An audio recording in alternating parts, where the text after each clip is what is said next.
y les voy a comenzar a compartir la pantalla. Bueno, en la clase anterior habíamos comenzado con algunos fundamentos de precipitación y habíamos definido un criterio basado en el QPS. Recuerden, el QPS era una forma de calcular la cantidad de iones presentes en la solución para predecir si había o no precipitación. Entonces esto pues está relacionado con eso. Vamos a hablar de la precipitación fraccionada.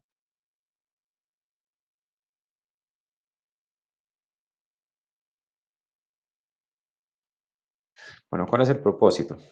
Si yo en solución tengo, por ejemplo, unión 1, unión 2, unión 3, que mediante la adición de un reactivo que produzca, bueno, vamos a poner que los iones tengan carga positiva, no sé, cualquier carga, que al adicionar un reactivo se presente una separación de los iones, es decir, que por ejemplo, en primer lugar, precipite el ion 1, formando pues algún tipo de compuesto, vamos a decir algo como ion con, no sé, puede ser un contraión, vamos a ponerlo como C. La idea entonces es que esta se precipite, pero que los demás queden en solución.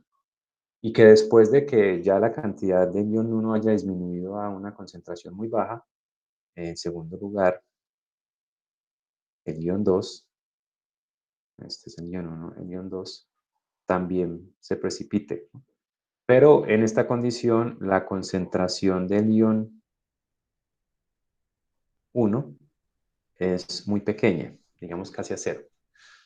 Pues con la concentración de ion me refiero a lo que de él todavía está en solución.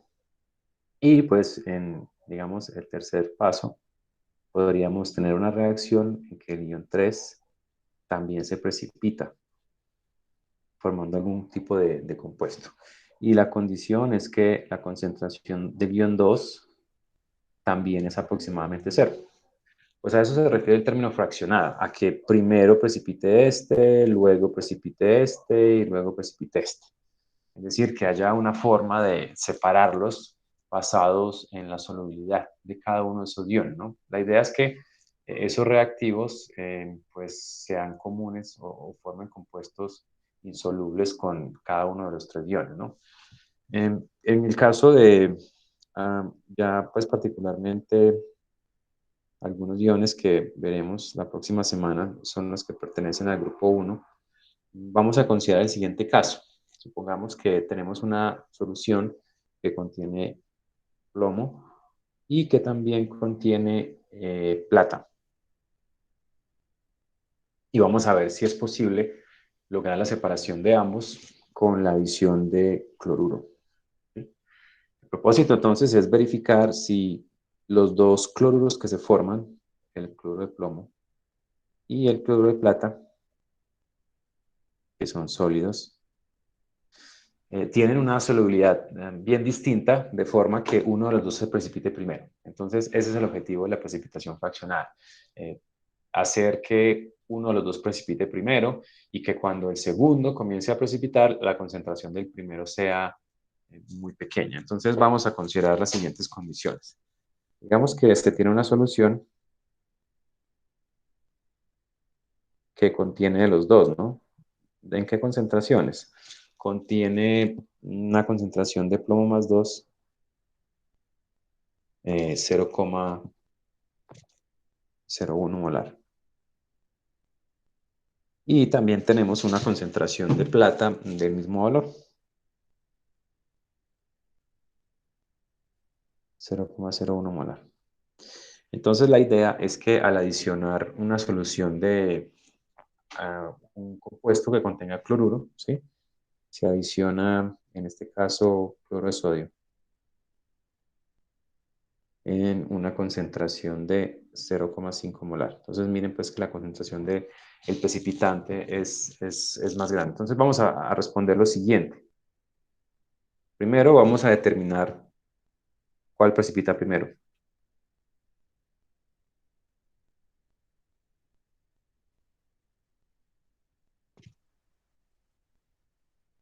¿Cuál de los dos? Es decir, las opciones son que precipite este o que precipite este primero, ¿sí? Esa es una condición indispensable para que se pueda presentar la precipitación fraccionada, que uno de los dos precipite primero. Y veremos que la otra condición es que cuando el otro o el segundo comienza a precipitar, cuánto del primero hay aún en solución. Pero vamos a, pues, a dar respuesta primero a esto. Cuanto más cloruro se necesite, significa que precipita más tarde. Es decir, la concentración de cloruro de sodio en la solución pues irá aumentando. Es decir, yo tengo un valor de cero y luego va aumentando, ¿no? Hasta un valor mayor, ¿no?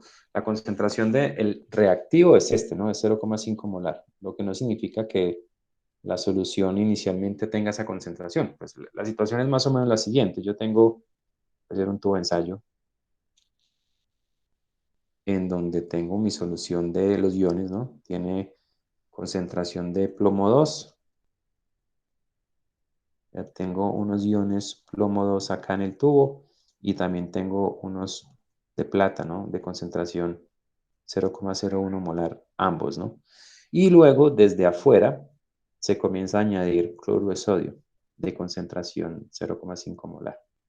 Entonces, antes de la adición, la concentración de cloruro aquí en este frasquito, en el tubo, es muy baja, ¿no? Es más, si no hay cloruro de otra fuente, la concentración de cloruro inicialmente será cero, ¿no? A eso me refiero acá.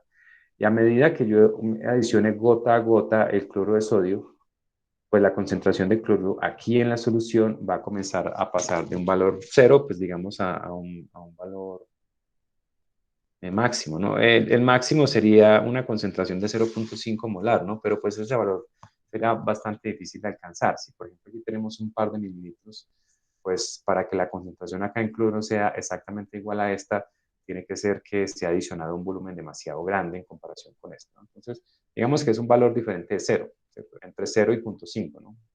Más abajo de 0,5. Entonces, esa es la situación.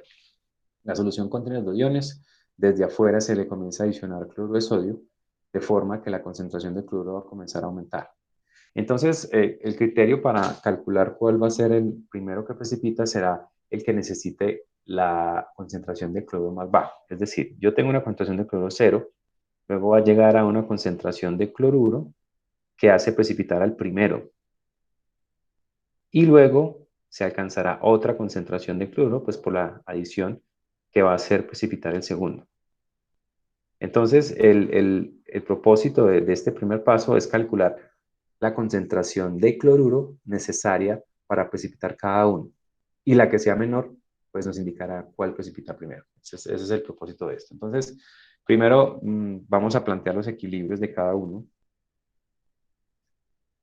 Yo cambio un momento los ajustes de esto para poder ver las dos páginas simultáneamente.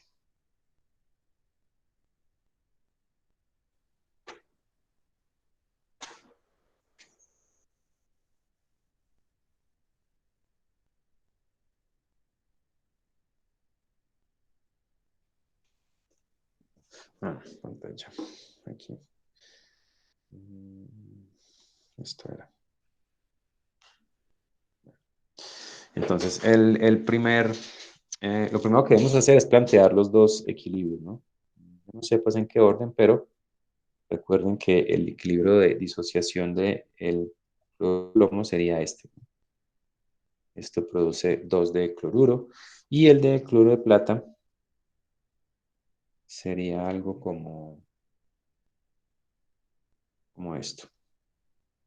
Y pues tenemos los valores de los KPS de cada uno. Entonces hay que ir a la tablita de las constantes del producto de solubilidad.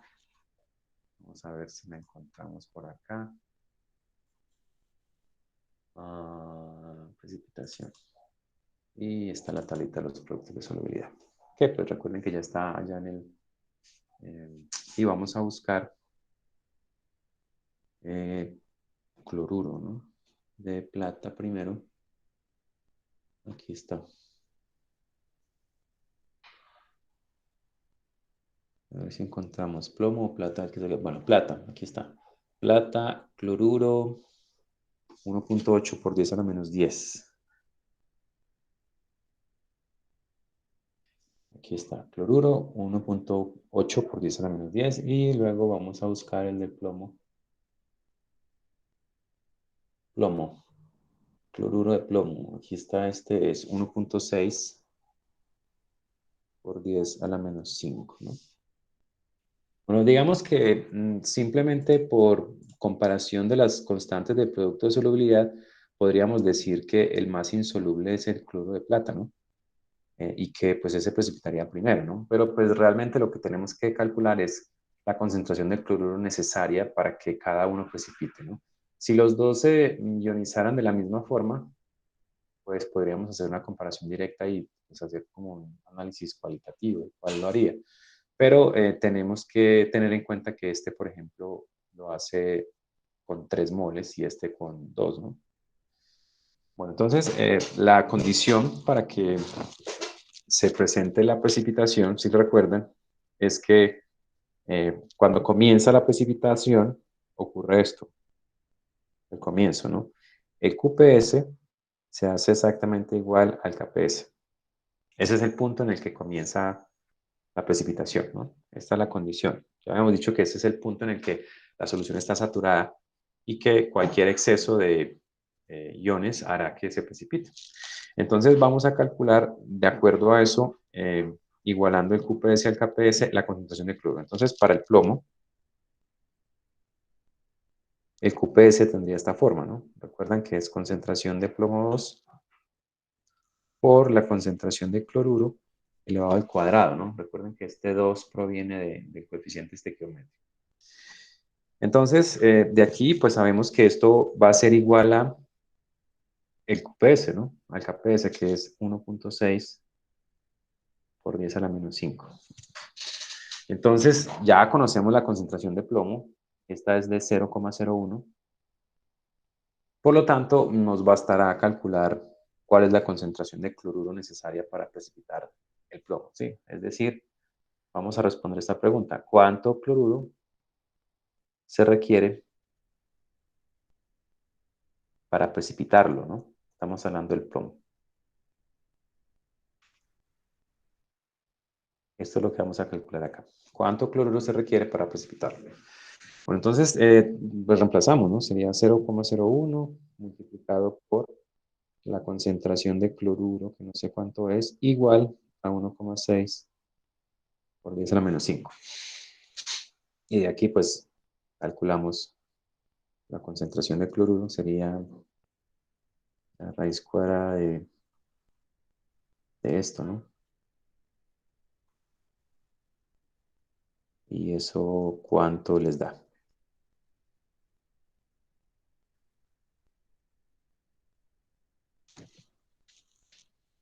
¿Cuánto les da ese resultado?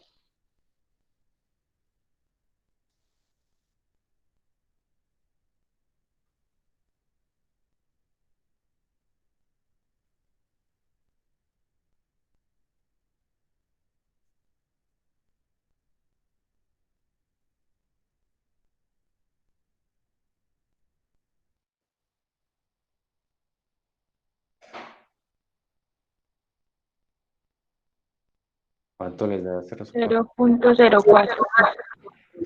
0,04 y sería molar, ¿no? ¿Decimales o hasta ahí el 4 ya está aproximado? Está así entero, profe. Bueno, listo. Entonces, este es el valor de la concentración de cloruro que se necesita para precipitar el plomo, ¿no? Digamos que comenzamos con el plomo. Entonces vamos a hacer lo mismo con la plata. Ahora vamos a determinar cuánto cloruro se requiere para precipitar la plata.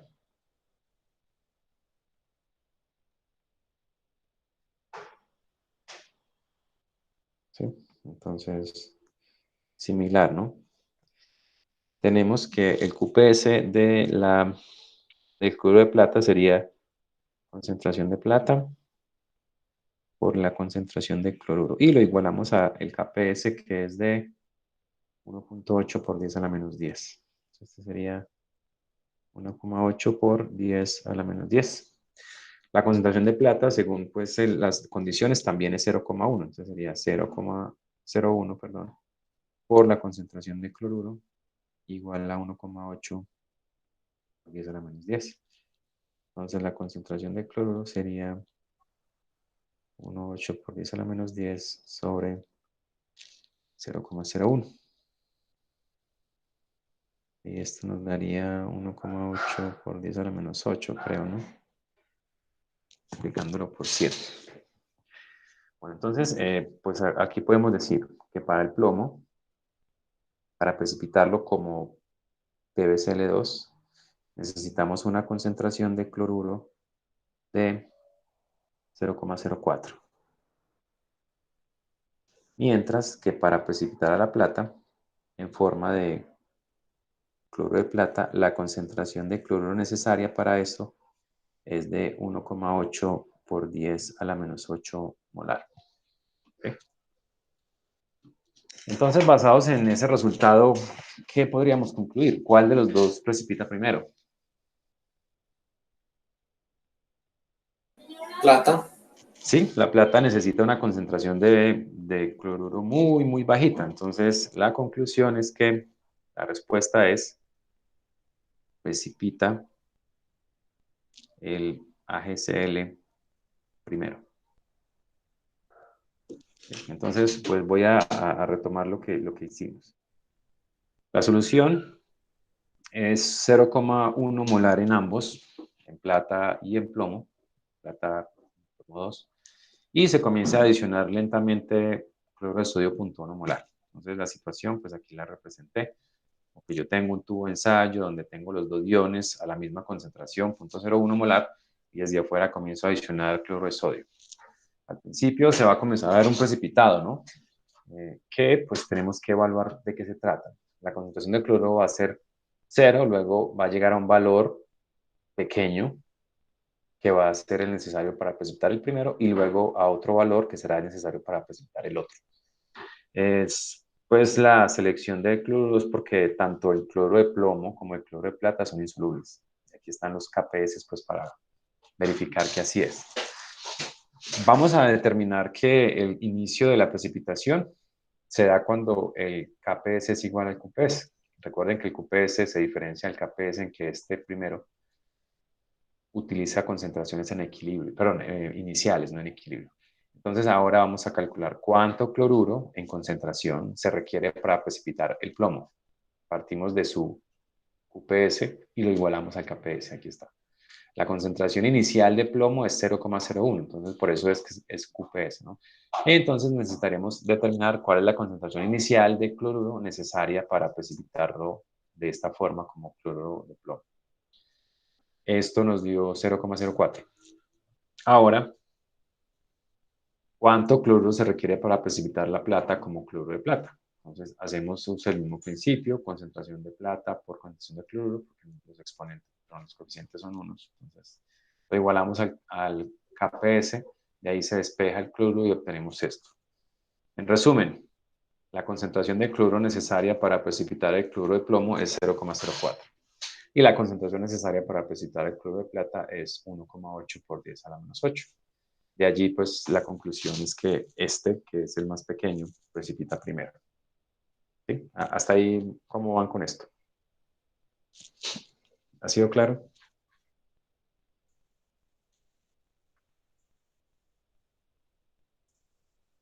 Sí, profe. Listo. Ahora, la siguiente parte es verificar qué tan eficiente es la separación. Entonces, para eso, vamos a calcular mm,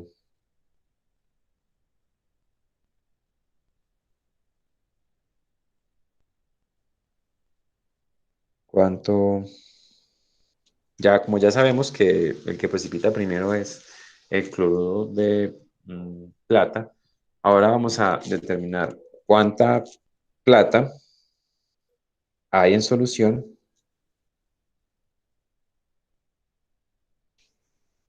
cuando inicia la precipitación del otro, ¿no?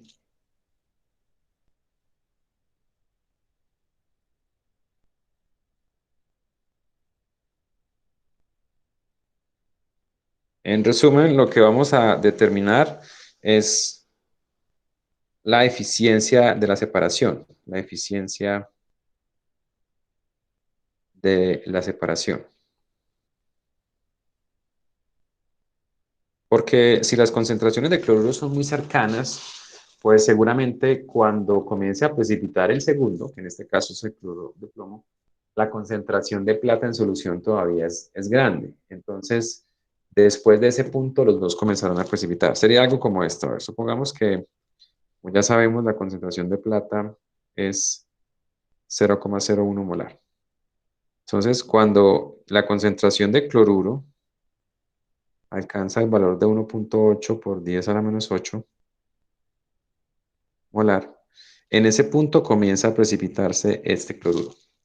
El resultado es que la concentración de plata en solución va a ir disminuyendo, ¿no? Porque pues este compuesto insoluble va a estar saliendo de la solución, por lo tanto la concentración de plata va a disminuir. Pero llegará un momento en que la concentración de cloruro iguale la necesaria para precipitar el segundo, que nos dio 0,04. En ese punto todavía habrá algo de plata en solución. Entonces tenemos que calcular cuánta de esa plata hay aún en solución. Entonces, digamos, la interpretación de lo que nos piden. Cuando la concentración de cloruro se hace igual a 0,04, ¿cuánto es la concentración de plata? Es decir, lo que aún está en solución o está disuelto. Porque el resto pues se ha precipitado. Podemos incluso calcular, por ejemplo, cuánto precipitado se ha producido hasta ese punto. Bien, entonces para contestar eso, lo que necesitamos determinar es cuál es la concentración de plata cuando la concentración de cloruro es igual a 0,04. 0,04. Entonces, cuando la concentración de cloruro es igual a 0,04 molar, vamos a calcular la concentración de plata. ¿Sí? Entonces hacemos uso del KPS, ¿sí? El KPS igual al QPS, nuevamente, concentración de plata por concentración de cloruro. Y vamos a determinar cuál es esta cuando esta es 0,04. Es decir, cuando la concentración de cloruro es la necesaria para precipitar el segundo. Y pues de aquí podemos calcular que la concentración de plata será igual al KPS sobre la concentración de cloruro. El KPS para este era 1,8 por 10 a la menos 10 y la concentración de cloruro es 0,04. Esta Profe, una será. pregunta. Sí, ¿Por qué el KPS es igual a QPS? porque ese es el momento en que inicia la saturación. O sea, cuando inicia la precipitación es cuando esos dos son iguales. Eso es lo que Ah, yo listo, estoy profe, haciendo aquí gracias. siempre. Que fue un criterio pues que di la clase anterior en la que les decía, si el QPS es mayor al KPS, hay precipitación. Si son iguales, hay saturación. Y si el QPS es menor, no hay precipitación. Entonces, mientras sea menor, no hay precipitación. Pero cuando sea exactamente igual, digamos que tampoco es que inicia la precipitación inmediatamente, pero está en el punto de equilibrio en el que cualquier cantidad, por muy pequeña que sea, en exceso, va a hacer que precipite. Bien, ¿cuánto nos daría esa concentración de plata?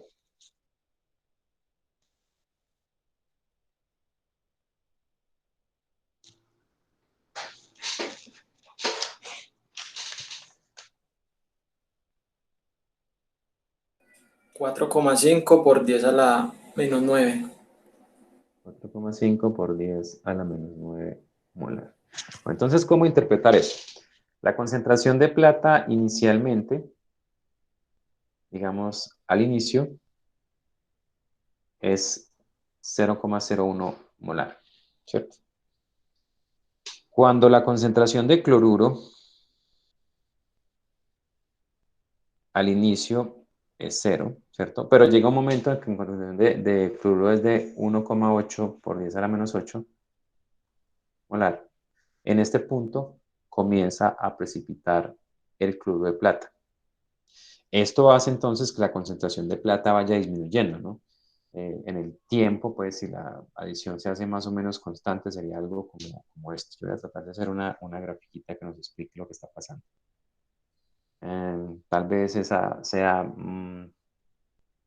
mejor hacerla en términos de la concentración de cloruro. ¿Cierto? La concentración de cloruro, y aquí digamos que es la concentración de plata. Inicialmente la concentración de plata era 0,01, entonces este es el punto de partida, 0,01. Mientras la concentración de cloruro no sea igual a la necesaria para precipitarlo, esto va a permanecer constante, es decir, porque no hay precipitación. En el momento en que la concentración de cloruro sea de 1,8 por 10 a la menos 8, bueno, supongamos que esto está en unidades de molaridad, en este momento es que se comienza a formar el AgCl. Y de ahí en adelante la concentración de plata, que es lo que estamos representando acá, va a ir disminuyendo, ¿cierto? Seguirá disminuyendo. Ahora, cuando la concentración de plata alcance un valor de 0,04, pues ahí se darán cuenta que esto pues no está hecho a escala, ¿no? Porque pues de acá a acá hay 1,8 a la menos 8, y de acá a acá como más de 1.000 millones de diferencia. Bueno, cuando llegue este momento, bueno, y la concentración de plomo pues va a ser la misma, ¿no? Porque antes de que el cloruro de plomo precipite, la concentración de plomo seguirá siendo la misma. En este caso, bueno, yo quisiera representar la concentración de plomo a ver, en otro color, en negro. Concentración de plomo. Inicialmente, el plomo también era 0,01 molar. ¿Sí? Y va a seguir siendo ese mientras no se alcance la concentración necesaria para precipitar, que es esta, la que calculamos que es 0,04. De aquí en adelante, este va a comenzar a precipitar. Por lo tanto, aquí es cuando se forma el precipitado de cloro de plomo. Entonces, según lo que acabamos de calcular, cuando la concentración de cloruro alcanza 0,04, es porque la concentración de plata ha disminuido hasta el valor que acabamos de calcular, que es de 4,5 por 10 a la menos 9. Esta es la concentración de AgCl, pero de Ag+, o sea, lo que aún hay en solución. Esto fue lo que acabamos de calcular. Entonces, significa que cuando comienza a precipitar el cloruro de plomo, que ahora sí la concentración de plomo comienza a disminuir, la concentración de plata ha pasado de 0,01 a 4,5 por 10 a la menos 9. Con base en eso, ¿ustedes creen que la separación es efectiva o no? ¿Sí será suficiente la concentración de plomo de plata que se ha generado en ese punto como para decir que sí se separan adecuadamente? Podríamos incluso calcular como por ejemplo un porcentaje sin precipitar, ¿no? Algo como eso. Entonces, porcentaje de plata sin precipitar, comparado pues con lo que había inicialmente. Entonces sería, con respecto a lo que había, que era 0,01 molar, la concentración o la plata que está sin precipitar es de 4,5 por 10 a la menos 9. Y pues porcentaje, ¿no? ¿Eso cuánto nos daría? Eso sería multiplicar por 10.000. O sea, eso sería 4,5 por 10 a la menos 5, ¿no? Es decir, 0,1234, 45%. Eso significa que de la concentración inicial de plata, cuando comienza a precipitar el cloruro de plomo, la concentración de plata, perdón, ha disminuido hasta el 0,00045%. Eso es lo que aún queda sin precipitar. O sea que más del 99,9% de la plata ha precipitado como cloruro de plata. Por lo tanto, podríamos decir que la separación es adecuada, ¿no? Yo quiero pues que verifiquemos otra vez lo que yo acabé de hacer ahora. En la parte B, debíamos determinar cuánta plata hay aún, si quieren, hay en solución aún, o todavía, cuando inicia la precipitación del cloruro de plomo, que es calcular la eficiencia de esa separación. Entonces, lo que vamos a hacer es determinar cuál es la concentración de plata cuando la concentración de cloruro es igual a la concentración necesaria para precipitar el cloruro de plomo, que es 0,04 de acuerdo al cálculo. Usamos entonces el QPS y ahí se calculó la concentración de plata. Encontramos que cuando la concentración de cloruro es 0,04, la concentración de plata debe ser de 4,5 por 10 a la menos 9, que es cuando la precipitación inicia, ¿no? Aquí pues traté de hacer una gráfica diciendo que en azul está la concentración de plata, es 0,01 en solución, ¿no? O sea, de iones, lo que aún está en solución. Mientras la concentración de cloruro comienza a aumentar desde 0 y cuando alcanza el primer valor del 1,8 por 10 a la menos 8, arrancando de 0, ahí comienza la formación de este. Por lo tanto, de aquí en adelante, todo el cloruro que se adicione va a hacer que se precipite el cloruro de plata. Ahora, cuando lleguemos a la concentración de cloruro de 0,04, en este punto de acá es que comienza a precipitar el cloruro de plomo. Lo que debemos calcular entonces, o lo que tenemos, es que la concentración de plata en ese punto es de 4,5 por 10 a la menos 9. Pasó de 0,01 en este punto a 4,5 por 10 a la menos 9 en este punto. De ahí en adelante, ¿qué va a hacer? ¿Qué va a pasar? Pues van a seguir precipitando los dos, ¿cierto? Va a comenzar a disminuir la concentración de plomo en solución y también la concentración de plata. Es decir, que de ahí en adelante ambos coprecipitan, ¿no? Pero pues la concentración de plata que hay en solución aún es muy pequeña. Es solamente del 4,5 por 10 a la menos 5%, que es una cantidad muy, muy pequeña. Antes de pasar a la parte C, quisiera saber qué preguntas tienen. ¿O cómo vieron esto? Bien, parece que todo va No, claro, ¿no? profesor, está bien. Listo, vamos para la C. Ahora vamos a determinar el volumen, ¿no? ¿Cuál es el volumen del reactivo? O sea, de NaCl 0,5 molar necesario para precipitar el primero, ¿no?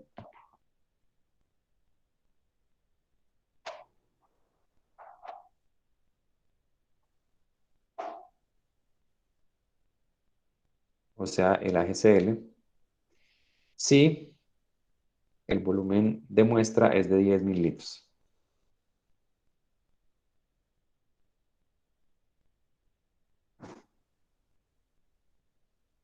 Entonces ya pues aquí tiene unas implicaciones como más prácticas. Supongamos que tenemos un tubito de ensayo en el que tenemos una cantidad de solución, tenemos 10 mililitros y en esta solución está plata igual a 0,1 molar y la concentración de plomo igual a 0,01 molar. Entonces ya sabemos que cuando inicia a precipitar el cloruro de plata es porque la concentración de cloruro es igual a ver, ¿cuál era? 1,8 por 10 a la menos 8, ¿no? Esto es cuando este inicia a formarse.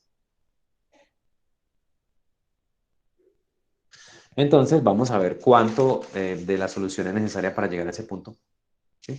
Básicamente eh, responder esa pregunta. Bien, entonces sabemos que la concentración de cloruro debe ser de 1,8 por 10 a la menos 5. Entonces, la concentración del reactivo es de 0,5 molar, ¿cierto? No sabemos, digamos que ese es el volumen 1 porque es una dilución, ¿no?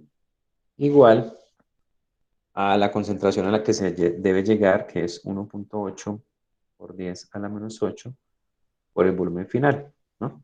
Algo como eso, volumen inicial acá, si quieren, o volumen 1, y acá el volumen.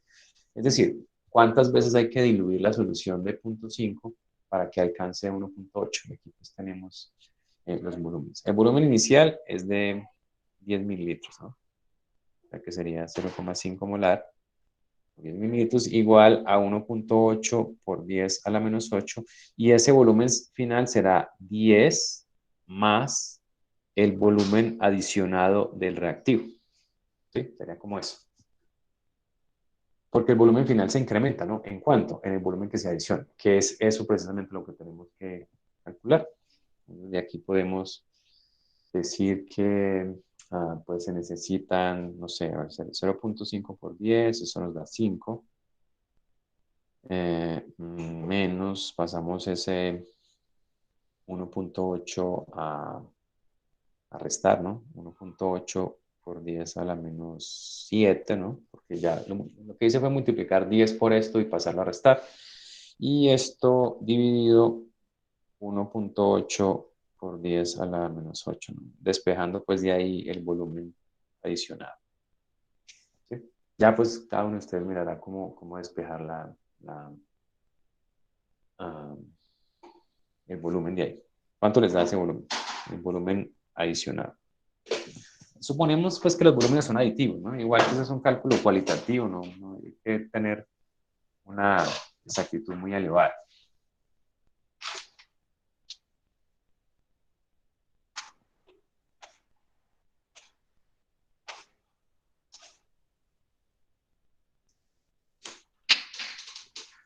¿Cuánto les da eso? Pues me da 2.777 millones.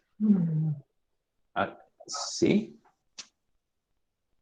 A ver, ¿será que tenemos algún error allí? A ver, 0.5.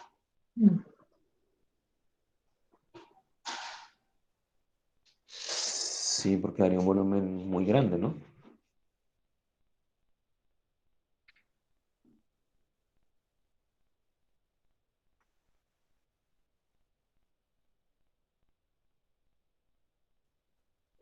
A ver, es 0.5 por B igual a...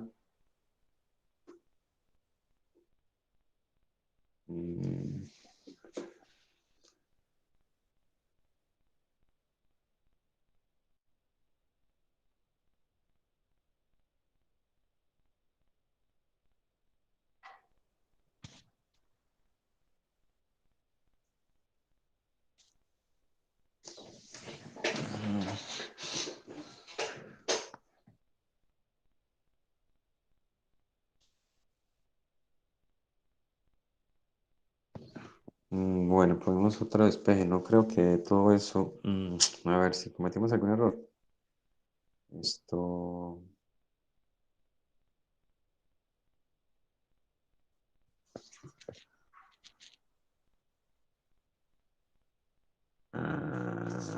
bueno, otra forma. Voy a mirar si tenemos algún problema, porque no creo que de todo eso. A ver, otra forma sería de una vez 0.5 por 10.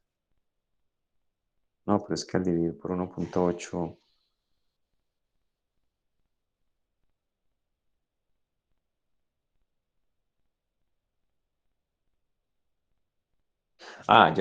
Ya sé cuál es el problema. Ya. Es que...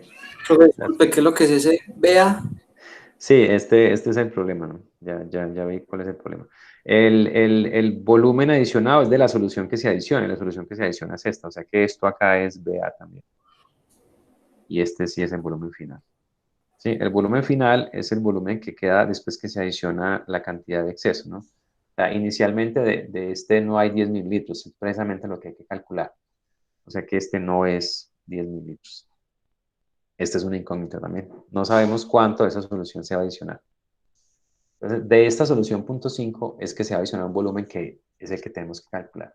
Y el volumen final será 10 más BA. Ahora sí, ya esto nos debe cuadrar. Bueno, em, sería BA, a este lado sería 0.5 Y al multiplicar 1.8 por BA y pasarlo allá, pues nos queda esto.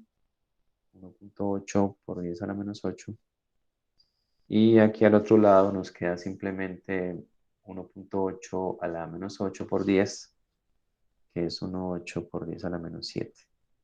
Y ahora sí, el volumen adicionado sería 1.8 por 10 a la menos 7 sobre 0.5 menos 1.8 por 10 a la menos 8. ¿Sí? Este volumen adicionado es de la solución de partida. El volumen final es en el que la concentración va a ser 1.8, que es 10 más lo que se adicionó de esta. Ahí pues fue el error que había cometido. Ahora sí, ¿cuánto nos da eso?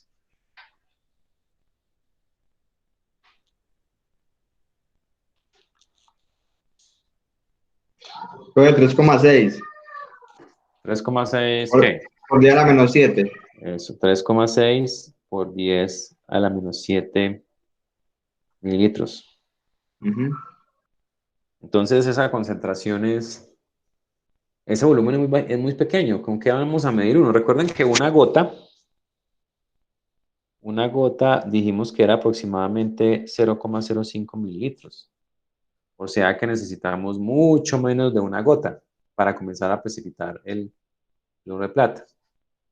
Significa que tal vez la separación no se puede llevar a cabo adecuadamente, ¿no? No sé. Entonces lo que podemos determinar es esto. Si el volumen menor a medir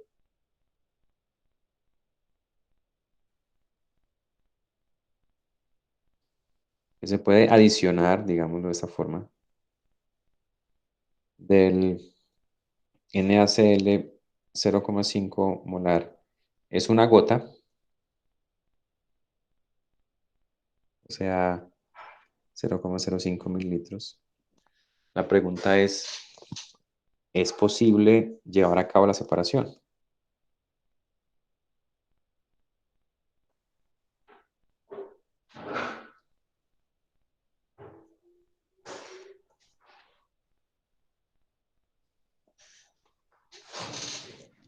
¿Sí?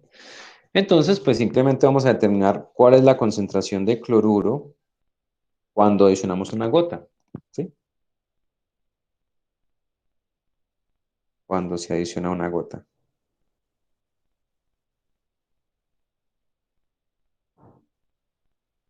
Entonces sería, la concentración inicial es 0.5, vamos a adicionar una gota que es 0.05 mililitros, ¿no? Y la concentración final, que no sé cuál es, por el volumen final, que sería 10 más 0,05, ¿no? Recuerden que habían 10 mililitros de muestra. Entonces de ahí la concentración de cloruro sería 0.5 por 0.05 sobre 10,05 mililitros.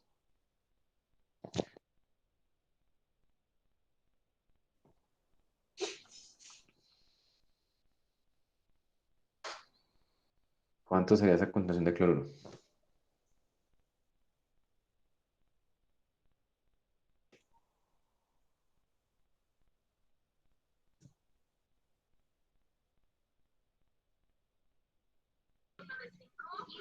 Dos punto 2,49 por Por 10 a la 10 menos 3. a la menos 3 Sí. o a la menos 4. A ver. Ah, sí, a la menos 3, a la menos 3. Molar. Entonces, recuerden que la necesaria para precipitar el cloruro es 1.8 a la menos 8, ¿no? Pero después de adicionar una gota es de 2.44 a la menos 3.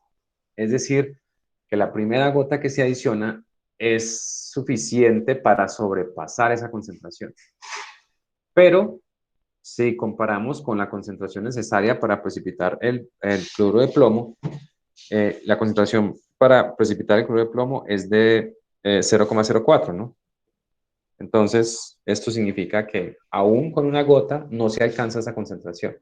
Esto es 0,00244 molar. Entonces comencemos otra vez a analizar la concentración de cloruro. Cuando está en cero, comienza a aumentar hasta 1.8 por 10 a la menos 8 molar, que es cuando el cloruro de plata comienza a precipitar. Luego necesitamos llegar hasta 0,04 molar, que es cuando el cloruro de plomo comienza a precipitar. Pero con una sola gota estamos pasando desde 0 hasta acá, hasta 0,00244 molar, ¿sí? Que es más pequeño que esto. Significa que con la primera gota ya sobrepasamos esta de 1.8 a la menos 8, lo que implica que cuando adicionemos la primera gota ya vamos a ver la turbidez, porque hemos superado el valor necesario para precipitar este. Pero no se ha alcanzado el necesario para precipitar este otro. Si adicionamos otra gota, pues seguramente la concentración será el doble, o sea, 0.00, no sé, 5, algo así. Aún así tenemos que la concentración es mucho más baja. Podríamos incluso calcular cuántas gotas se necesitan para alcanzar esta concentración.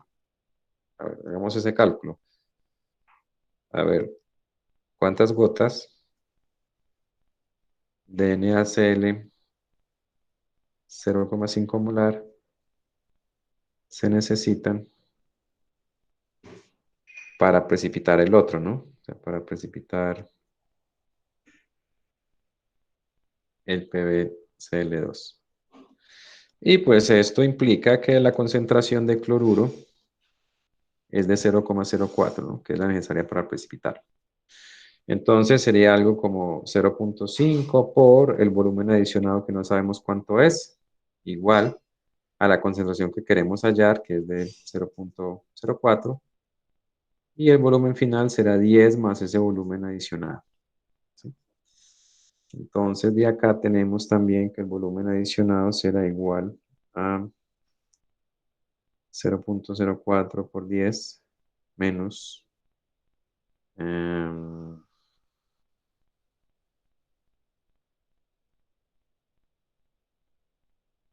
bueno, al contrario, 0.5 menos eso.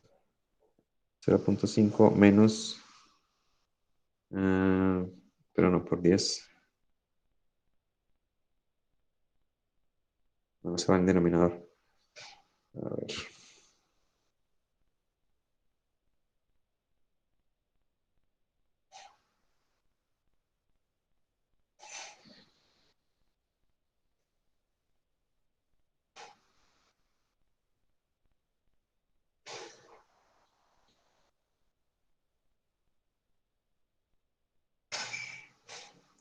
Bueno, sería esto.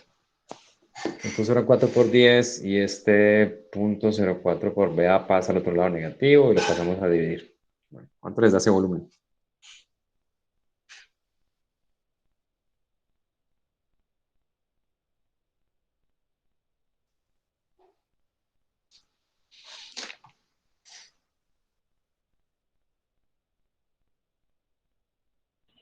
Cero punto 87. 0,87 mililitros, ¿no? Es decir, 0,87 mililitros y pues sabemos que una gota son 0.05 mililitros. Esos son como 20 gotas, por ahí, ¿qué? 14, 15 gotas, no sé cuánto les da eso.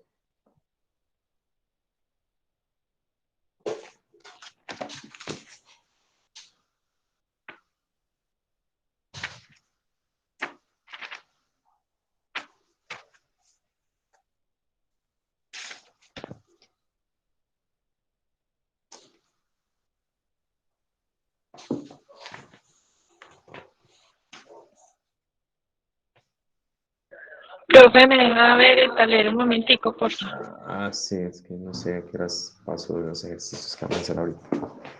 0.087 dividido 0,05. 17.4. 17.4 mililitros. ¿Sí? Perdón, gotas. Gotas, gotas. O sea que la separación se puede hacer, ¿no? La primera gota ya me comienza a precipitar el cloruro de plata. O sea, de una vez se ve turbio. Si seguimos adicionando goticas, goticas, solamente hasta que lleve 17 gotas, la siguiente, o sea, la número 18, comenzará a precipitar el cloruro de plomo. Entonces, la conclusión es que sí se puede hacer la separación.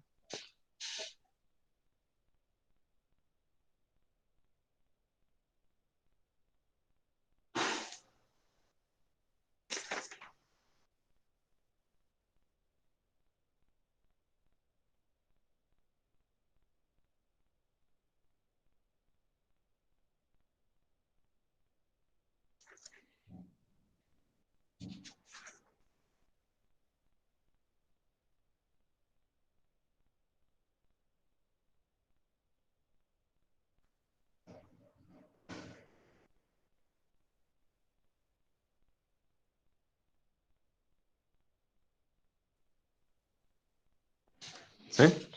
Bueno, entonces aquí la pregunta era, pues ya habíamos calculado el volumen necesario del reactivo, que era el cloro de sodio 0.5 molar, que se necesita para precipitar el primero, ¿no? Y nos dio que el volumen era de 3.6 por 10 a la menos 7, que pues nos pareció un volumen muy pequeño, ¿no? Una gota es de 0.05, significa que una gota está superando esto. Entonces aquí la pregunta que se planteaba era esta: si el volumen más pequeño que se puede medir es de una gota, 0.05, ¿será que la separación es viable, no? Pues calculamos con base en la dilución que si es una gota de este, la concentración de cloruro después de adicionar una gota pasa de 0 a 0,0244, 0,0244, que es menor a 0.04, que es la concentración necesaria para precipitar el cloruro de plomo. Entonces, la gota hace esto, pasa de 0 a 0.00244, necesaria para sobrepasar la concentración de cloruro que inicia la precipitación de cloruro de plata, pero aún más pequeña que la concentración necesaria para precipitar el cloruro de plomo. Luego, pues la pregunta que les planteé era, si es así, ¿cuántas gotas de cloruro de sodio 0.5 se necesitan para precipitar el cloruro de plomo? Que es en esencia saber cuántas gotas hacen que la concentración sea 0.04. Y de acá se calcularon 17 gotas. Por lo tanto, la primera gota sí precipita el cloruro de plata, pero aún no precipita el cloruro de plomo. Solamente hasta que lleve más o menos 18 gotas es que ya también precipita el cloruro de plomo. Y vimos que la cantidad de plata que hay en solución aún es muy pequeña, ¿cierto? Como un porcentaje a la menos 5. Significa que la conclusión es que la separación es eficiente.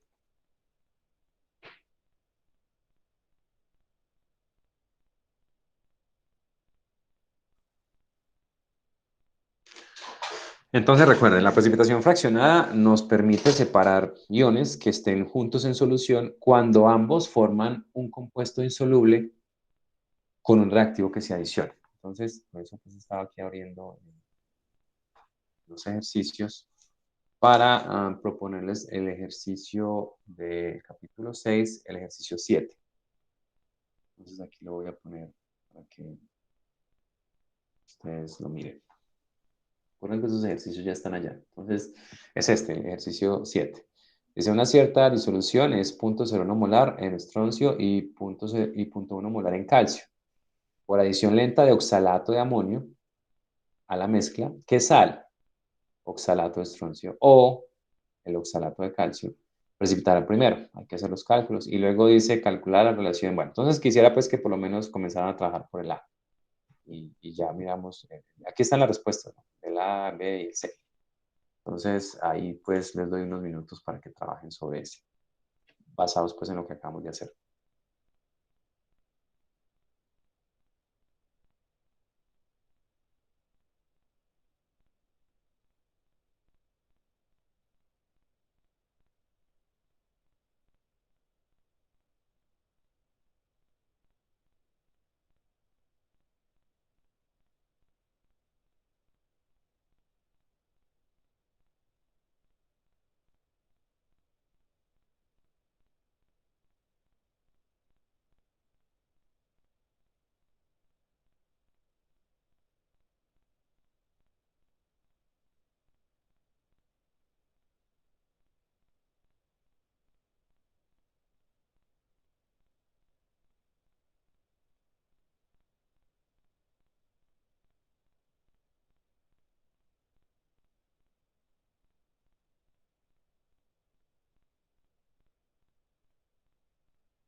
Profe, Sí, dígame. es que yo no encuentro las tablitas de los KPS y eso que se nos había compartido. Ah, ya les muestro dónde están.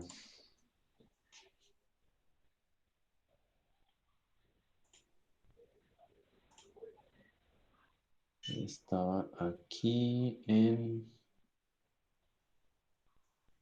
Aquí, análisis cualitativo de cationes y está producto de solubilidad. Ah, listo, profe, gracias. Listo.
¿Cómo van? ¿Qué preguntas tienen?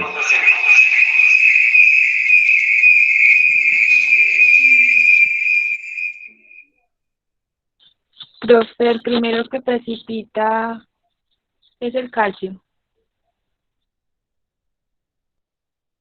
Pues según la respuesta, sí. Aquí dice que es el oxalato de calcio. A mí también me dio el calcio.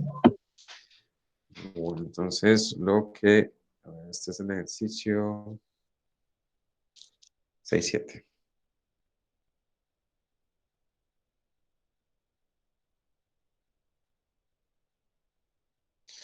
Bueno, entonces los posibles candidatos son estroncio y calcio, ¿no?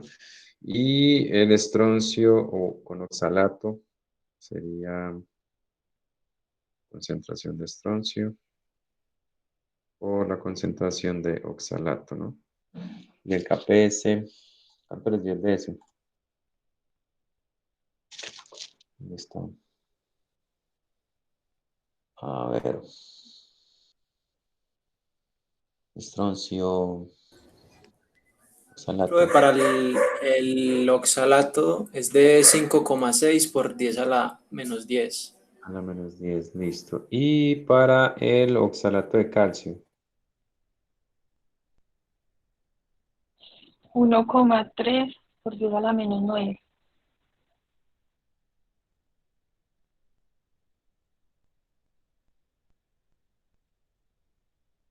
Listo. Entonces, básicamente es esto, ¿no? Están los dos oxalatos, el de estroncio y el de calcio. Y aquí están los dos valores, son muy similares, ¿cierto?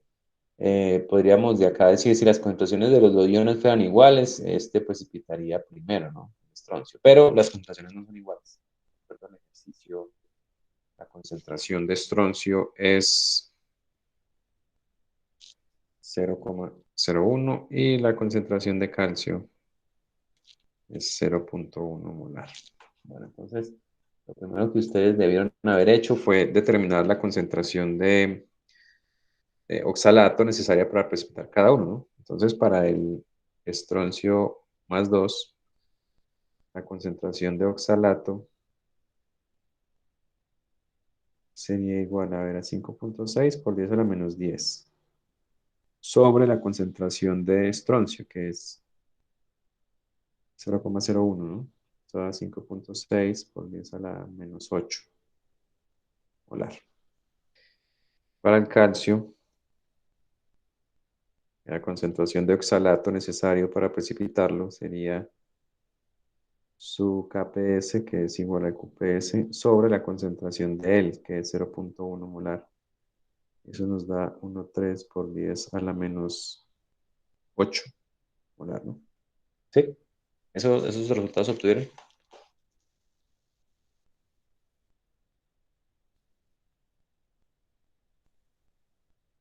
¿Eso les dio?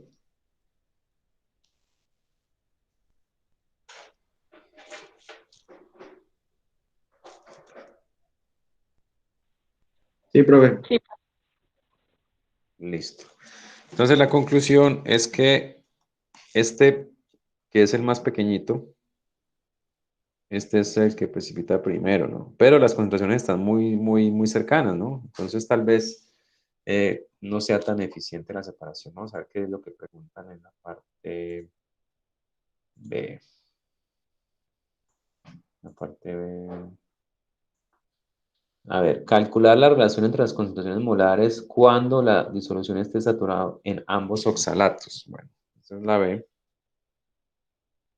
La solución estará saturada en ambos oxalatos cuando precipite el segundo, ¿cierto? Cuando la concentración de oxalato llegue a este valor de 1,3 por 10 a la menos 8, la solución estará saturada en oxalato de calcio, pero aún no estará saturada en oxalato de estroncio. Entonces necesitamos calcular cuáles son las concentraciones de ambos, ¿sí? Concentraciones molares, o sea, los que aún están en solución, cuando la solución esté o se alcance la concentración de oxalato de este, es decir, cuando la concentración de oxalato sea igual a 5.6 por 10 a la menos 8. Esto implica que ambos estarían saturados, ¿no? En ambos, ¿no? Entonces, calcio más 2 sería igual a su KPS. 1.3 por 10 a la menos 9 sobre la concentración de oxalato, ¿no? Sería 1.3 por 10 a la menos 9 sobre la concentración de oxalato, que es de 5.6 por 10 a la menos 8 molar. Y esa es la concentración de calcio. Y lo mismo hacemos para el estroncio. Su KPS es de 5.6 por 10 a la menos 10 sobre la concentración de oxalato.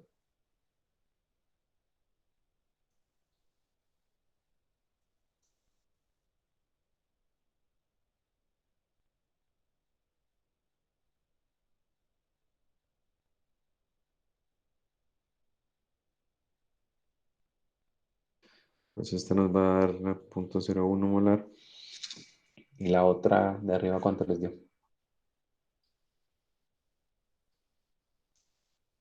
1.3 por 10 a la menos 9 dividido 5.6 por 10 a la menos 8.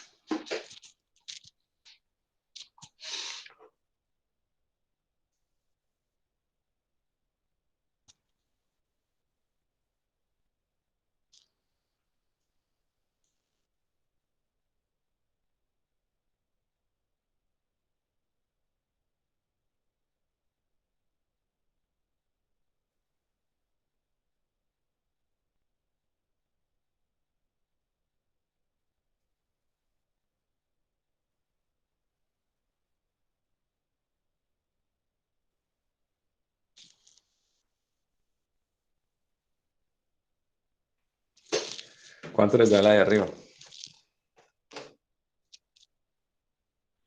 1.3. Profe, yo no entendí. Bueno, nos preguntan acá que cuál es dice, calcular la relación entre las concentraciones molares de estos dos cuando la disolución está saturada o esté saturada en ambos oxalatos. En resumidas cuentas, lo que tenemos que calcular es concentración de estroncio y la concentración de calcio y dividirlas así como nos piden, ¿no? Cuando ambos estén saturados o esté la solución saturados en ambos oxalatos es cuando el segundo comienza a precipitar. La solución estaría saturada en oxalato de calcio únicamente cuando la concentración alcanza 1.3 a la menos 8. Ya, se satura en este, pero en este aún no, porque el oxalato de estroncio necesita una concentración más alta. Pero cuando se alcance esta concentración, este está saturado y el anterior también, porque pues la concentración ya se superó, es decir, la concentración máxima de calcio seguirá siendo la de saturación. Será menor a la necesaria, pues, a la que había acá, porque pues entre esta concentración y esta concentración, una porción del oxalato de calcio se habrá precipitado como oxalato de calcio.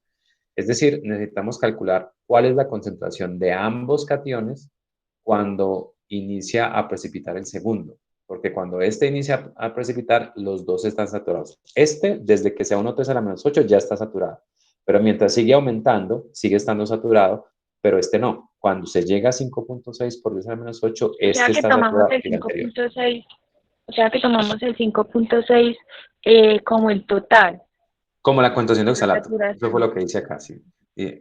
Cuando la concentración de oxalato es 5.6 a la menos 8, que es la necesaria para el estroncio, calcular la concentración de ambos iones. Eso es lo que estoy haciendo. Pues incluso el del estroncio no necesitamos porque ya sabemos que es 0.01. Solamente pues lo puse para que lo hiciéramos de la misma forma.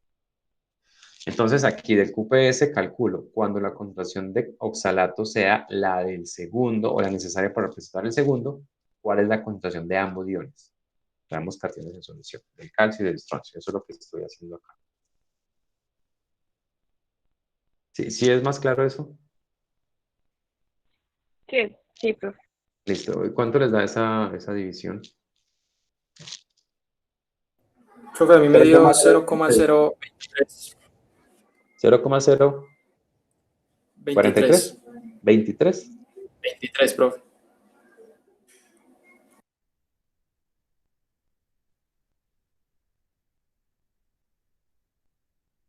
Cero coma cero veintitrés.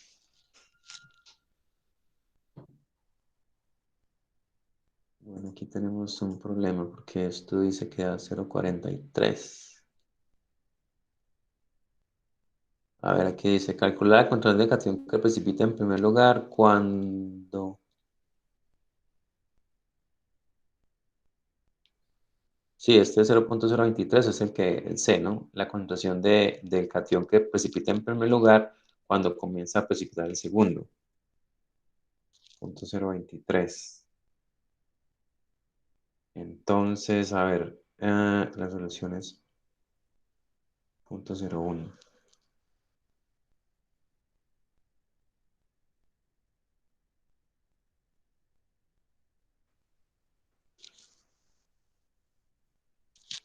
Sí, esta vez está como aquí dice que da 0,43 y para nosotros sería 0,23.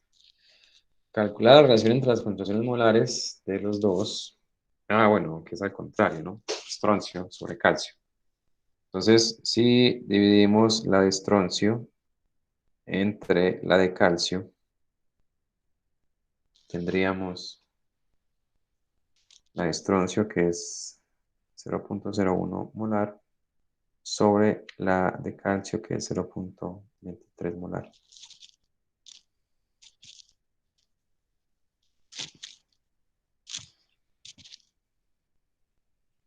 ¿Y ese cuánto les da? Ahí sí da 0,43. Ah, bueno, 0,43. ¿Sí?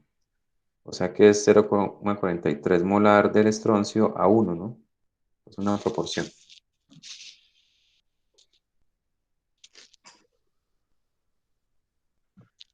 Entonces, cuando la concentración de oxalato sea de 5,6 por 10 a menos 8, es que comienza a precipitar el estroncio. El calcio ya llevaba tiempo precipitando. Entonces, las concentraciones, cuando eso se alcance, es de 0,023 para el calcio y de 0,01 para el estroncio. Y pues al dividirlos, como nos piden en ese preciso relación, estroncio sobre calcio, pues nos da 0,43. Y la C, pues ya está, ¿no? La C es calcular la concentración del cation que precipita en primer lugar, o sea, calcio, cuando comienza a precipitar el segundo, pues ya la calculamos, que la concentración de calcio será igual a 0,023 molar. ¿Sí? Es esto.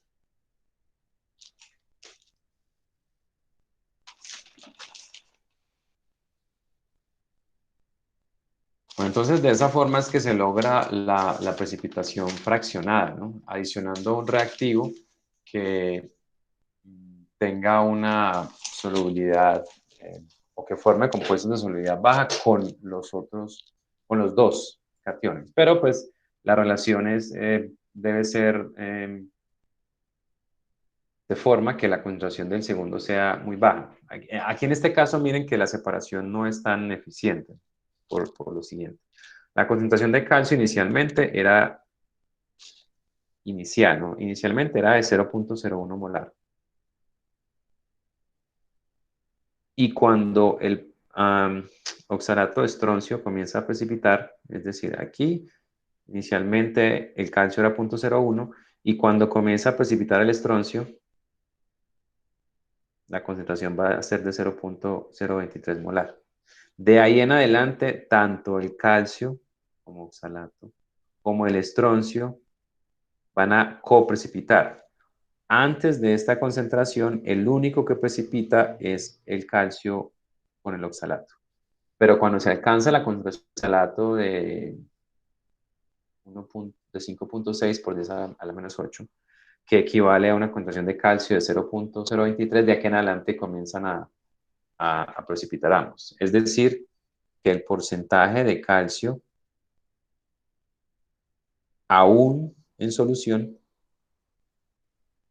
con respecto al de partida sería esto. ¿Cuánto hay aún en solución? 0,023 de lo que había inicialmente. Y esto por 100.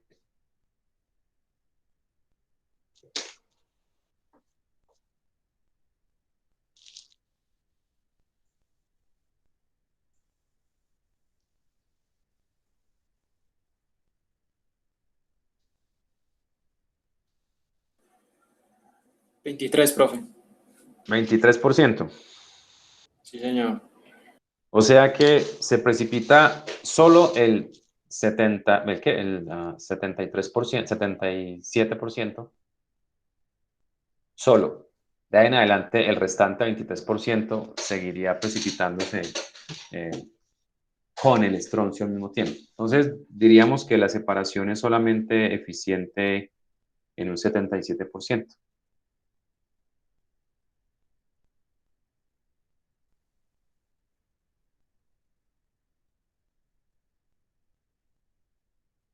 Esto es de 100 menos 23, ¿no?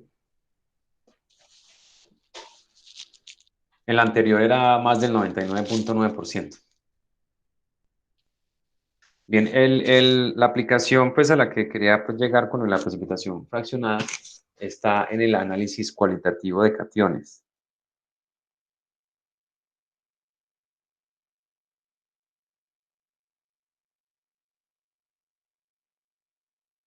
Que está pues fundamentado en esto, en la separación selectiva de varios cationes con algún reactivo. Vamos a analizar particularmente el grupo 1. Los cationes se clasifican dependiendo del reactivo que se use para precipitarlos. El grupo 1 particularmente está constituido por 3 cationes: el plomo, la plata y el ion mercurio 2, así. Todos esos compuestos forman cloruros insolubles, por eso se llama el grupo de los cloruros. En este caso se utiliza un reactivo como fuente de cloruro, que puede ser cloruro de sodio, aunque realmente en el caso del laboratorio se utiliza el ácido clorhídrico.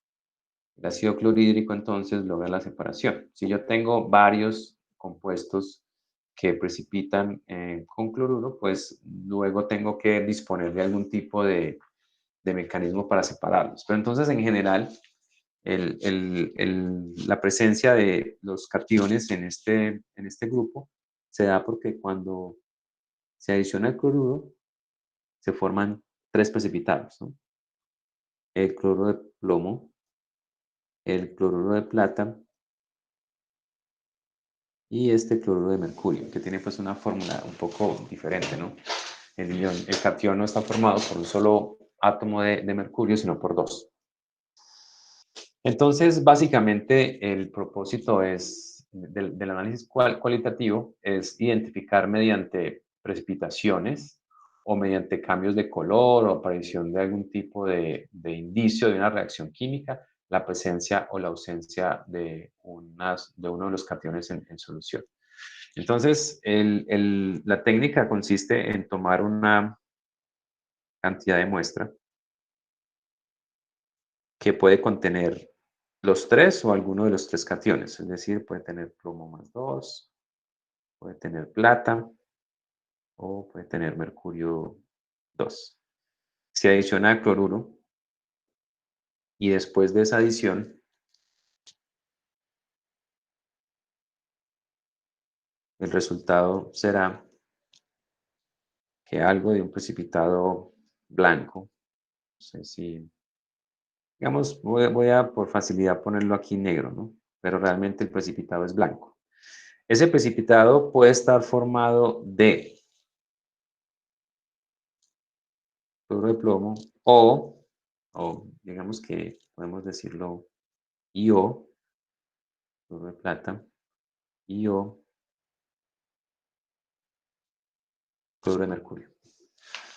No sabemos exactamente, o sea, el indicio de la reacción es que se forma un precipitado, se va a ver una turbidez, ¿sí? Pues en el laboratorio lo que sería separación mediante una centrífuga para llevar ese precipitado al fondo. En el siguiente paso debemos determinar si se trata de plomo, plata, mercurio o de todos. Entonces, en ese caso, lo que hay que hacer es hacer un análisis al precipitado.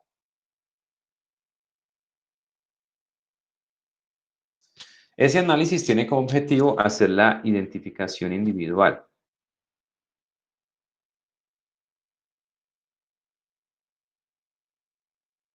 de cada uno de ellos. Por ejemplo, para el plomo. Una vez se obtiene ese precipitado completo, lo que se hace es lavar el precipitado obtenido, ¿no?, con agua caliente.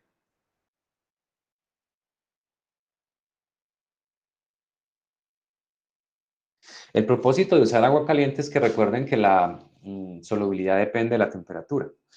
De todos esos cloruros, el más insoluble, pero el más soluble es el de plomo, y pues eso lo podemos verificar acá. Ya creo que habíamos usado el del plomo, KPS del plomo. Aquí está, plomo, cloruro. Es 1.6, voy a ponerlo aquí debajo para que los comparemos. 1.6 por 10 a la menos 5. El de, a ver si es ese, sí. El de plata es de 1.8 por 10 a la menos 10. Y el del mercurio, así está más arriba, mercurio. Mercurio 2, aquí está, pero no está así, mercurio. Cloruro, aquí está. Es de 1.3 por 10 a la menos 18. Entonces aquí están los valores de los KPS de cada uno de estos tres. 1.6 a la menos 5 para el plomo, 1.8 a la menos 10 para el de plata y 1.3 a la menos 18 por este. Entonces, haciendo pues una comparación solamente basada en los KPS, diríamos que el más soluble es este, el de plomo. Por eso, al lavar el precipitado con agua caliente, el resultado es que se aumenta la solubilidad, o sea que algo del plomo 2 se disuelve en el agua caliente. Y pues el siguiente paso es hacer una identificación del plomo sobre el agüita que se sacó de allí. La reacción es muy simple. Si hay plomo en solución, plomo 2 acuoso, se adiciona cromato de potasio. El ion cromato hace que el plomo se precipite.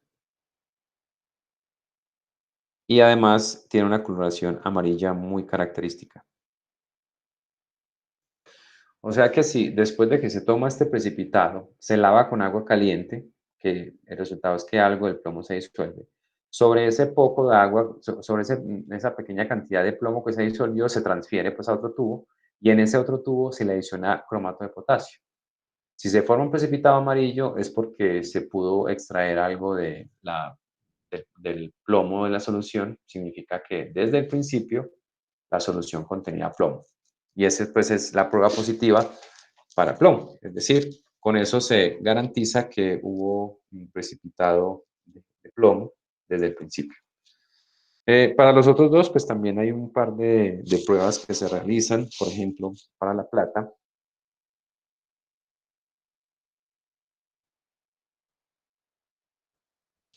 Para la plata lo que se hace es que ese precipitado, el precipitado desde el comienzo, ¿no?, se le adiciona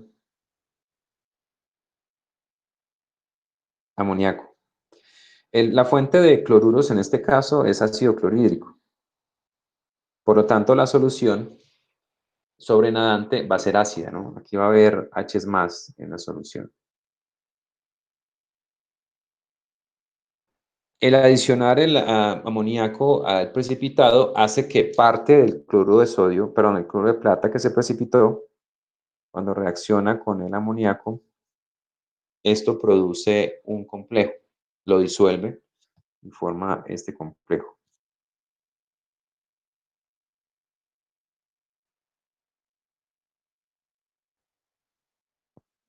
Es decir, que la adición del amoníaco resolubiliza el precipitado que se había obtenido en la primera parte, ¿sí? Después de que se hace esa resolubilización del precipitado, pues esto no se puede ver, es decir, no podemos ver que se formó este compuesto. Entonces, digamos que ese es el primer paso para la identificación de la plata. En el segundo paso, lo que se hace es que se adiciona ácido nítrico. El resultado de la adición de ese ácido nítrico es que el ion plata, que se solubilizó acá,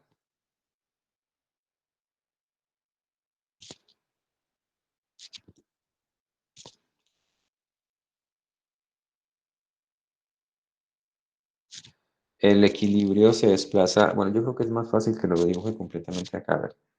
Aquí tenemos el ion plata, que en exceso de amoníaco forma este complejo. Acuoso, ¿no? Cuando se adiciona el ácido nítrico, el resultado es este ion amonio. Es decir, que estoy desplazando el equilibrio de acá, ¿cierto? Porque la concentración de esta disminuye, ¿no? La concentración de esta disminuye.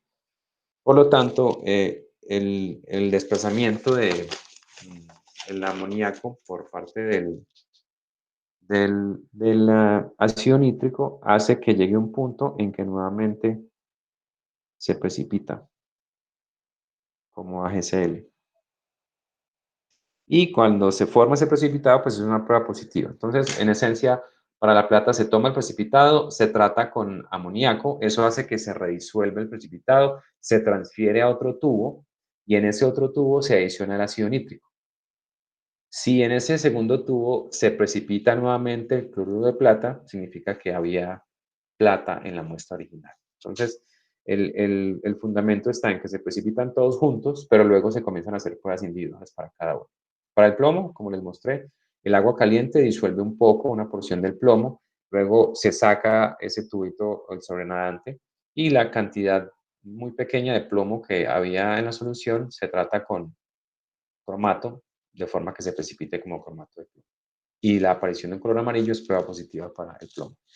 Para la plata se saca el precipitado, se adiciona amoníaco, eso disuelve la plata, ese tubito, ese sobrenadante, ese líquido se transfiere a otro tubo y en ese otro tubo lo que se hace es adicionar ácido nítrico. El ácido nítrico lo que hace es neutralizar la solución y volver a hacer que se devuelva al compuesto original, o sea, el cloruro. Si aparece en ese segundo tubo un precipitado blanco, pues eso es una prueba positiva para la plata, ¿no? Significa que en la solución había plata. Y finalmente para el mercurio, la reacción es un poquito más compleja, pero básicamente el cloruro de mercurio, si está presente en ese precipitado, al adicionarle el amoníaco, se obtiene una mezcla, ¿no? De mercurio líquido y de un complejo que se forma con ese amoníaco, que es sólido. Este complejo o esta mezcla entre mercurio líquido y este cloruro de mercurio amónico es de coloración gris. Entonces, en el fondo del tubo se va a ver la formación de un precipitado gris. Significa que hay mercurio en la solución. Esta es como la estrategia que se sigue para hacer el análisis de cationes en general. Entonces, primero se separan todos, adicionando cloruros. Cloruro del ácido clorhídrico. El ácido clorhídrico los precipitará todos si están presentes en sus formas de los respectivos cloruros. Por eso, pues, el grupo se llama el grupo de los cloruros. Luego lo que se hace es separarlos para identificarlos individualmente. Para el plomo, el agua caliente disuelve una porción de plomo, se adiciona cromato y si hay precipitado amarillo es porque había plomo en la solución. Para la plata, se adiciona amoníaco, se saca de ahí el sobrenadante que debería tener este ion y luego se adiciona ácido nítrico que lo que hace es neutralizar el amoníaco y volver otra vez a precipitar el cloruro de plata. Si se forma otra vez cloruro de plata es porque había. Para el mercurio se saca una porción del precipitado y si al adicionarse amoníaco se forma en el fondo del tubo una coloración gris, como negra realmente, es porque hay prueba positiva para el mercurio. Y la mayoría pues de los esquemas pues de precipitación son similares. Voy a mostrarles acá lo que sucede con todos los demás. Creo que esta aplicación no va a ver si me permite verlo. Bueno, sí. Entonces aquí está el esquema de esto. Entonces, en el paso 1 se agrega ácido clorhídrico 6 molar. Entonces, si se presenta un sólido, puede contener cualquiera de estos tres. Luego, con agua caliente, se separa una parte del plomo y el cloruro. Y aquí es donde se le hace la prueba con el cromato de potasio y se forma amarillo. Ahora, con el resto del sólido se agrega amoníaco. Si se forma un sólido es porque había plomo, un color negro. Y la solución contendrá la plata en forma eh, de este complejo con el amoníaco. Luego se agrega ácido clorhídrico, lo que neutraliza el amoníaco y se precipita el cloruro de plata. Este pues es un esquema de la separación. Hay uno que les iba a mostrar. Sí, acá. Para que vean el esquema general, esta es una parte del libro de Petrucci, que es de Química General, y aquí está la representación de todos los grupos de cationes. Entonces está la solución que puede contener todos los cationes. El ácido clorhídrico separa el grupo 1, que es el grupo de los cloruros. Ya está. Y pues ya les mostré cómo se hacen las pruebas individuales para cada uno de estos.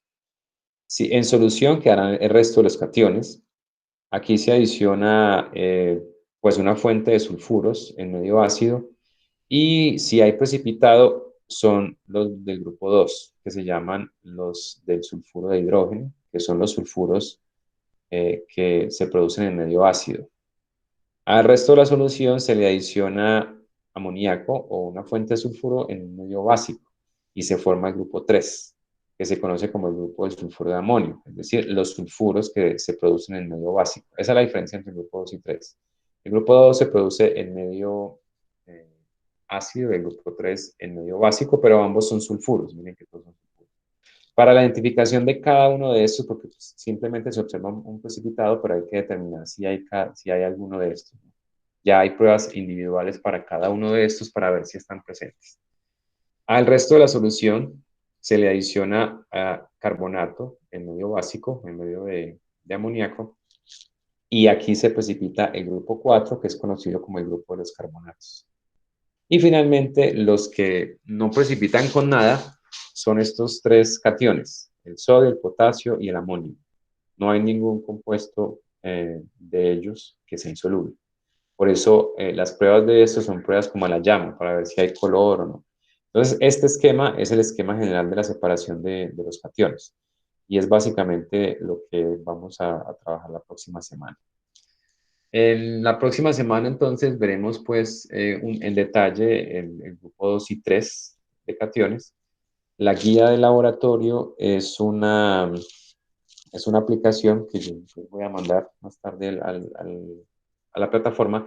Y en esa aplicación los van guiando con el paso a paso y los colores que deberían dar.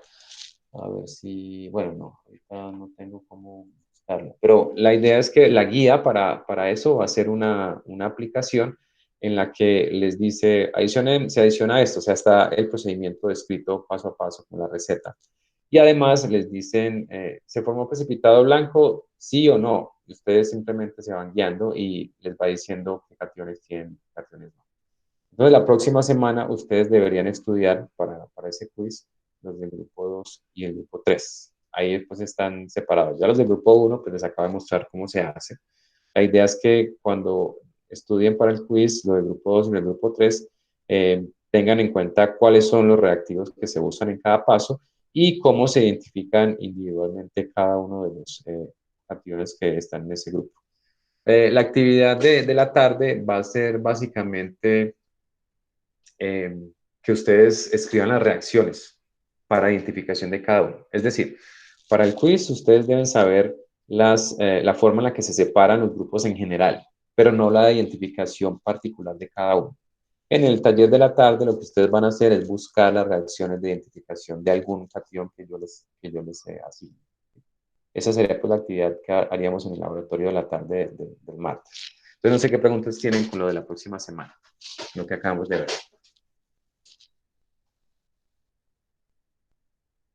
Igual cuando ustedes lleguen a mirar la aplicación donde está la guía del laboratorio, pues seguramente les van a surgir dudas, ¿no? Entonces les recomiendo que comiencen pues a analizar ese material, no sé, antes del fin de semana para que tengan tiempo de preguntarme a mí o a Valentina sobre las dudas que tengan antes del martes. ¿Qué más dudas tienen o preguntas o Profe, pero el preocupaciones? martes vamos a usar la aplicación. Sí, el martes. Pero ustedes deberían estudiar para el quiz de ahí, de la aplicación. Me interesa sobre todo que sepan como esto, como este esquema, ¿no? Que aquí, por ejemplo, dicen que se utiliza sulfuro de hidrógeno, pero realmente no. Realmente en la guía se utiliza otro reactivo, que también da o proporciona sulfuros, pero no es el sulfuro de hidrógeno. Es otro, porque el sulfuro de hidrógeno es un gas. Entonces sería como tener un cilindro de sulfuro de hidrógeno en el gaseo en el laboratorio y burbujear dentro de la solución para precipitar. No, hay otra fuente de helio. Entonces, quiero básicamente que analicen la diferencia entre el grupo 2 y 3. Por ejemplo, cuáles son las condiciones en que se precipitan, ¿no? Es algo muy general. Lo van a ver pues cuando comiencen a estudiar la guía. Bien, yo creo pues que la forma de llegar a eso es que comiencen a mirar el material. En la tarde de hoy yo voy a subir la guía para que tengan pues tiempo de irla preparando. Bueno, entonces con esto voy a terminar por hoy.